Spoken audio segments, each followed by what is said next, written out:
What if everything you do, say, or even think creates an invisible ripple in the universe? A ripple that inevitably returns to you, shaping the circumstances of your life. This is the profound concept of karma, a cosmic law that governs our existence.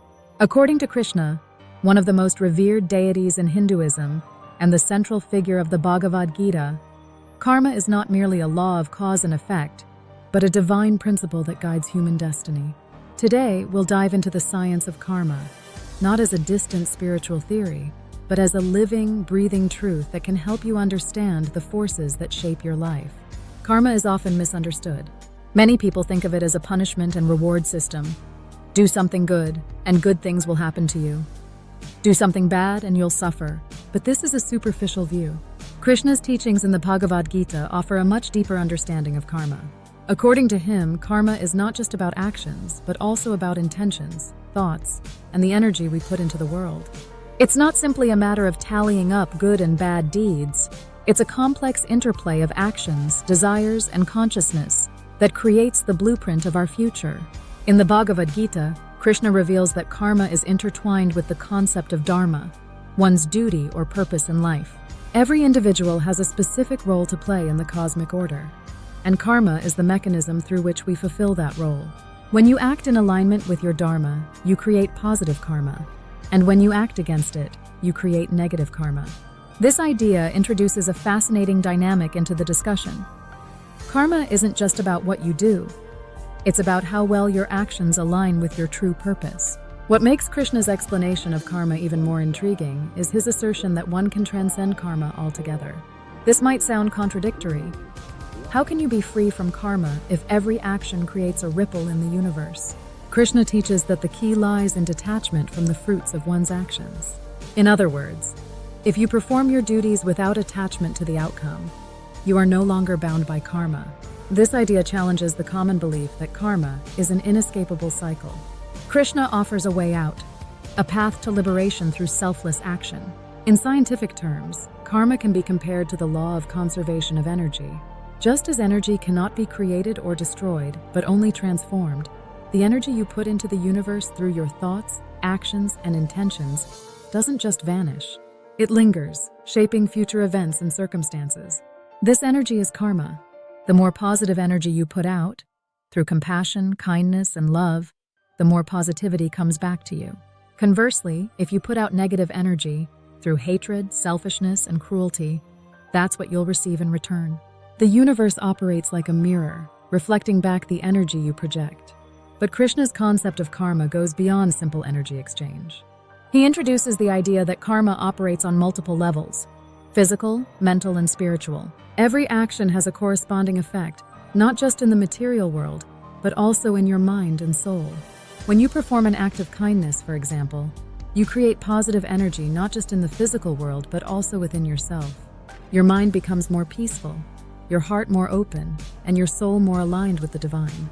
Similarly, when you act out of anger or selfishness, the negative energy you create affects not just the world around you, but also your own state of being. This multi-layered view of karma suggests that our external reality is a reflection of our internal state. If your life is filled with conflict, struggle, and suffering, it's likely that your thoughts, beliefs, and actions are creating that reality.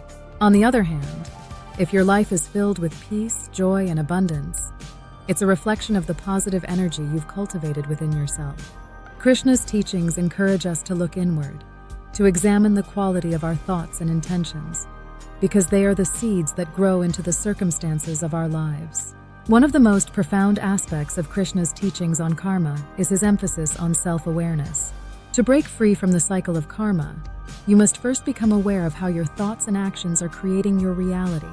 This requires a level of mindfulness and self-discipline that goes beyond simply following rules or rituals. It's about cultivating a deep awareness of the interconnectedness of all things, the realization that your thoughts, actions, and even your emotions are not isolated events but part of a larger cosmic web. This awareness is the first step toward transforming your karma. Krishna also introduces the concept of nishkama karma, or selfless action. According to him, the highest form of karma is action performed without any desire for personal gain. This is the essence of spiritual practice, to act for the good of the whole, without attachment to the results. When you act selflessly, you align yourself with the divine will, and in doing so, you transcend the cycle of karma. This idea has profound implications for how we live our lives. It suggests that the key to happiness and fulfillment is not in chasing after material success or personal achievement, but in serving others and contributing to the greater good. From a scientific perspective, the concept of selfless action can be compared to the idea of altruism in evolutionary biology. Studies have shown that acts of altruism, where individuals act for the benefit of others without expecting anything in return, can create a ripple effect in society. When one person acts selflessly, it inspires others to do the same, creating a chain reaction of positive energy. This is karma in action. The energy you put out into the world comes back to you, multiplied many times over. Krishna's teachings on karma also have a psychological dimension. Modern psychology tells us that our thoughts and beliefs shape our reality. If you believe that you are a victim of circumstances, that life is unfair and beyond your control, you are likely to experience more of the same. On the other hand, if you believe that you are the creator of your own destiny, that your thoughts and actions have power, you will begin to see opportunities and possibilities that were previously invisible to you. This is the law of karma at work. Your beliefs and intentions shape your reality. In this way, Krishna's teachings on karma are remarkably aligned with modern scientific understanding. Both suggest that we are not passive victims of fate, but active creators of our own reality. Every thought, every action, every intention sends out a ripple into the universe, and that ripple eventually returns to us in the form of our life circumstances. This understanding empowers us to take responsibility for our lives and to consciously create the future we desire. But Krishna's message goes even deeper. He teaches that the ultimate goal of life is not to accumulate good karma or to avoid bad karma, but to transcend karma altogether. This is the path of enlightenment. When you realize that you are not the doer, that the true self is beyond all actions and reactions, in this state of consciousness, you become free from the cycle of karma. You act, but you are not attached to the outcome. You live, but you are not bound by the limitations of the material world. This is the state of liberation that Krishna promises to all who follow the path of selfless action and spiritual wisdom. To truly understand the science of karma according to Krishna, we must also explore the concept of reincarnation. In the Bhagavad Gita, Krishna explains that the soul is eternal and that it passes through many lifetimes, accumulating karma along the way. This means that the karma you create in this life doesn't just affect your current circumstances, it carries over into future lives as well. This is why some people seem to be born into favorable conditions, while others are born into hardship. It's not random, it's the result of karma accumulated in past lives. This understanding of reincarnation adds another layer of complexity to the science of karma. It suggests that our current life is not an isolated event, but part of a much larger journey of the soul. The challenges and opportunities we face in this life are the result of choices we made in previous lifetimes, and the choices we make now will shape our future incarnations. This creates a sense of continuity and purpose, reminding us that every moment, every decision, every thought has far-reaching consequences beyond this lifetime. Krishna also teaches that karma is not just an individual process, but a collective one. We are all interconnected, and our actions affect not only our own lives, but the lives of others as well. This is why selfless action is so important. It creates positive karma not just for the individual, but for the entire world. When you act with compassion, kindness, and love, you uplift the collective consciousness.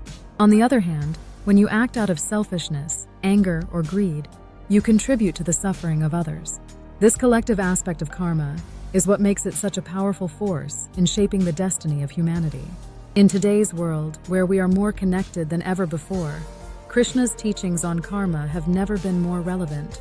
Every action we take, whether it's a kind word to a friend or a thoughtless comment on social media, creates a ripple that affects not just our own lives, but the lives of countless others. The energy we put into the world comes back to us, and in this age of instant communication and global interconnectedness, that energy returns to us faster and more powerfully than ever before. Krishna's message is clear. If we want to create a better world, we must start by creating better karma. This means acting with awareness, compassion, and selflessness. It means recognizing that we are all part of a larger whole, and that our actions have consequences not just for ourselves, but for the entire universe. It means taking responsibility for the energy we put into the world. and making a conscious effort to create positive karma wherever we go. Ultimately, the science of karma, according to Krishna, is a path to liberation. It's not about manipulating the universe to get what you want or avoiding negative consequences.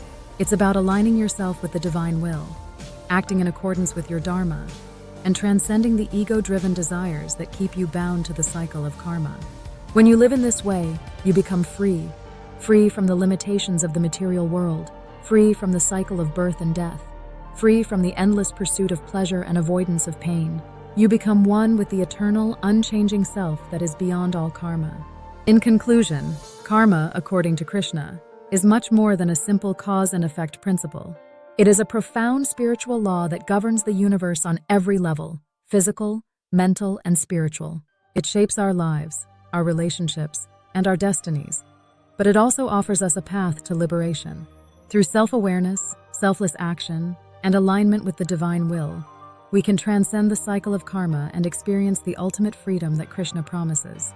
This is the true science of karma, a science that goes beyond the material world and touches the deepest truths of existence.